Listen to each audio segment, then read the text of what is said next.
ওম নমো ভগবতে বাসুদেবায়। জয় শ্রীকৃষ্ণ। রাধে রাধে। বন্ধুরা, আগামীকাল 29শে মার্চ 2025 বছরের প্রথম সূর্যগ্রহণ হতে চলেছে। আবার অন্যদিকে শেষ অমাবস্যা। সূর্যগ্রহণ ও অমাবস্যা মিলিয়ে এক মহাযোগ তৈরি হতে চলেছে এবছরের 2025 সালের 29শে মার্চ শনিবার এই দিনটিতে। তাই এই সূর্যগ্রহণের দিন ভুলেও যে খাবারগুলি খাবেন না এবং যে কাজগুলো এই দিনে করবেন না, কোন কোন কার্যগুলি ভুল করেও এই দিনে করা উচিত নয় এবং এই গ্রহণের সময় গর্ভবতী মায়েরা কি করবেন, এই সব কিছু নিয়ে জানবো আজকের এই ভিডিওটিতে। আশা করছি ভিডিওটি আপনাদের সমৃদ্ধ করে তুলবে। নমস্কার সকল সম্মানীয় দর্শক ও শ্রোতা বন্ধুদের, রিমিস ভার্সন এই চ্যানেলের পক্ষ থেকে সকলকে সুস্বাগতম। আশা করি কৃষ্ণ কৃপায় সকলেই ভালো আছেন, সুস্থ আছেন। ভিডিওটি মনোযোগ সহকারে সম্পূর্ণ দেখুন, আশা করছি আপনাদের ভালো লাগবে। 2025 সালের অমাবস্যা তিথি শুরু হচ্ছে 28শে মার্চ সন্ধ্যা 7:55 থেকে এবং এই তিথি সমাপ্ত হচ্ছে পরের দিন 29শে মার্চ বিকাল 4:27 পর্যন্ত। উদয়া তিথি অনুযায়ী আগামী 29শে মার্চ অর্থাৎ শনিবার 15ই চৈত্র এই দিনটিতে সুসম্পন্ন হতে চলেছে চৈত্র অমাবস্যা। আবার এই দিনই ঘটতে চলেছে বছরের প্রথম সূর্যগ্রহণ, যা শুরু হবে ভারতীয় সময় অনুসারে 29শে মার্চ শনিবার দুপুর 2:21 থেকে এবং শেষ হচ্ছে সন্ধ্যা 6:14 পর্যন্ত। যেহেতু ভারতে এই সূর্যগ্রহণ দৃশ্যমান নয়, তাই ভারতে এর কোনো রূপ প্রভাব পড়বে না। তাই এই দিনে পূজা অর্চনা, ধর্মীয় অনুষ্ঠান বা কোনো কিছু করতে বাধা নেই, সব কিছুই করা যাবে। যেহেতু অমাবস্যা তিথি শুরু হয়ে যাচ্ছে, তাই বিশেষ কিছু বিধি নিষেধ আমাদের মেনে চলতে হবে। সেগুলি হলো, নাম্বার 1, বাড়িতে যদি কোনো বিড়াল বা গরু বা কাক আসে, তাহলে সেই দিন কাক বা গরুকে রুটি বা গুড় তাদের একটু হলেও খাইয়ে দিন। নাম্বার 2, বন্ধুরা, এই দিন 3টি অপরাজিতা ফুল নিয়ে মহাদেবের চরণে রেখে দেবেন। পরে সেই ফুল আপনি আপনার মানি ব্যাগ বা আলমারির যেখানে টাকা পয়সা থেকে থাকে বা পড়ার বইয়ের মধ্যে সেটি রেখে দিন। আলমারির মধ্যে যে ফুলটি রাখবেন সেটিকে একটি হলুদ কাপড়ের মধ্যে বেঁধে রাখবেন। নাম্বার 3, এই দিন একটি সাদা আকন্দ ফুলের গাছের শিকড় এনে মহাদেবের চরণে বা শিবলিঙ্গের পাশে রেখে দেবেন। পরের দিন সেই শিকড়টি মেয়েরা বাম হাতে এবং ছেলেরা ডান হাতে পরবেন। যদি পারেন হাতে তাবিজ করে ওটিকে রাখতে পারেন।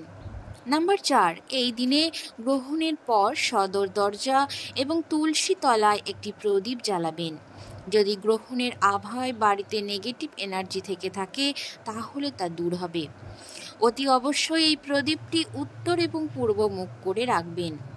নাম্বার 5, গ্রহণ শেষ হয়ে যাওয়ার পর বাড়িতে একটি কর্পূর ধরাবেন, কারণ গ্রহণের ফলে অনেক রকমের নেগেটিভ এনার্জি বাড়ির মধ্যে প্রবেশ করতে পারে, যা আমাদের বাড়িতে রোগ, কষ্ট, দুর্ভোগ, দারিদ্রতা নেমে আসতে পারে। তাই গ্রহণের পর যদি আপনারা একটি কর্পূর বাড়িতে ধরাবেন, তাহলে বাড়ি থেকে সমস্ত নেগেটিভ এনার্জি দূর হয়ে যাবে। সেই কর্পূরের সাথে সাথে বাড়ির যত নেগেটিভ এনার্জি তা ধোঁয়ার সাথে বেরিয়ে যাবে, পাশাপাশি পজিটিভ এনার্জি বাড়িতে প্রবেশ করবে এবং সংসারে সারা বছর সুখ শান্তি বিরাজ করবে। এখন জেনে নেব গর্ভবতী মহিলারা এই গ্রহণের সময় কোন কার্যগুলি করবেন না। নাম্বার 1, গ্রহণ চলাকালীন গর্ভবতী মহিলারা বাড়ি থেকে বেরোবেন না। গ্রহণের সময় ঘুমানো উচিত নয়।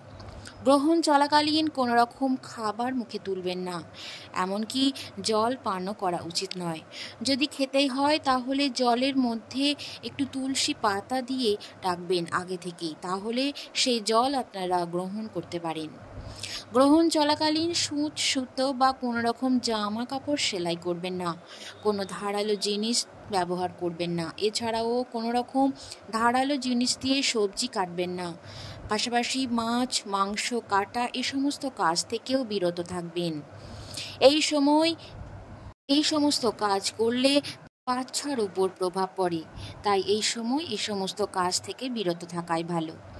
এই সময় গর্ভবতী মহিলারা মহামৃত্যুঞ্জয় মন্ত্র বা হরে কৃষ্ণ বা গীতা পাঠ করতে পারেন, তা অত্যন্ত শুভ ফল দেবে। নাম্বার 2, গ্রহণ চলাকালীন কোনো রকম পূজা অর্চনা, দান, ধর্ম এগুলো করবেন না।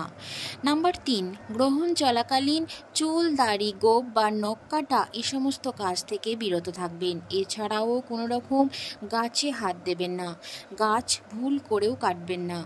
এছাড়াও তুলসী পাতা ছিঁড়বেন না। নাম্বার 4, এই সময় কোনো রকম সহবাস বা শারীরিক মিলন করবেন না।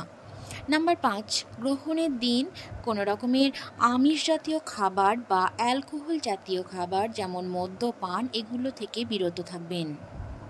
এখন জেনে নেব গ্রহণের দিন ভুল করেও যে খাবারগুলো খাওয়া উচিত নয়।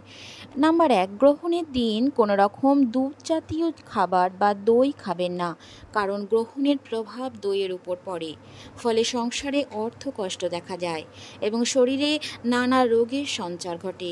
নাম্বার 2, গ্রহণের দিন ভুল করেও পোড়া জাতীয় কোনো খাবার খাবেন না। নাম্বার 3, আমিষ জাতীয় কোনো খাবার গ্রহণের দিন খাবেন না, যেহেতু আমিষ খাবারের মধ্যে গ্রহণের প্রভাব পড়ে, তাই ওই খাবার আমাদের শরীরে গিয়ে নানা রোগের বাসা বাঁধে। এমনকি ওই দিনে বাড়িতে যত্রতত্র নোংরা জিনিস বা এঁটো কাটা খাবার ফেলবেন না। এর কারণে বাড়িতে নেগেটিভ এনার্জি প্রবেশ করে, সেই সমস্ত স্থানে নেগেটিভ এনার্জি ঘুরে বেড়ায়, ফলে বাড়িতে সারা বছর অর্থকষ্ট, দুর্ভোগ লেগেই থাকে। নাম্বার 4, গ্রহণের আগে ভুল করেও কোনো রকম নেশা ভান করবেন না, কারণ এর ফলে যে ব্যক্তি নেশা ভান করে থাকে তারপর তার শরীরে সেই গ্রহণের প্রভাব পড়ে, এর ফলে শারীরিক সমস্যা এবং রোগ কষ্ট তার জীবনে লেগেই থাকে। এখন জেনে নেব ওই চৈত্র মাসের অমাবস্যার দিন বাড়ি থেকে ভুল করেও সন্ধ্যাবেলায় কোন কোন জিনিসগুলি দেওয়া একদমই উচিত নয়।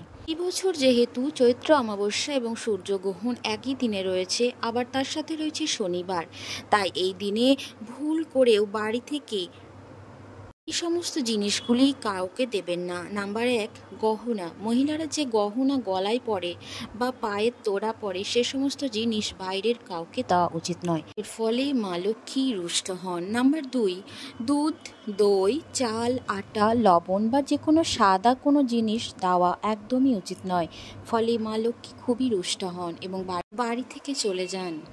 নাম্বার 3, ঝাড়ু বা ঝাঁটা। ঝাড়ু বা ঝাঁটা সন্ধ্যার পর যেমন বাড়িতে দেওয়া একদমই উচিত নয়, এতে করে মা লক্ষ্মী রুষ্ট হন, ঠিক তেমনই এই অমাবস্যার দিন তেমনই ঝাড়ু বা ঝাঁটা কাউকে দেবেন না। বন্ধুরা, এই ছিল আজকের ভিডিওটি। আশা করছি আপনাদের সমৃদ্ধ করে তুলতে পেরেছি। ভালো লাগলে আপনজনদের সাথে শেয়ার করে নেবেন। সকলে ভালো থাকবেন, সুস্থ থাকবেন। আবারও দেখা হচ্ছে আপনাদের সাথে পরবর্তী পর্ব নিয়ে। পরিবারে নতুন একজন হয়ে থাকলে চ্যানেলটি সাবস্ক্রাইব করে পাশে থাকবেন। কমেন্ট বক্সে অবশ্যই হর হর মহাদেব লিখে যাবেন।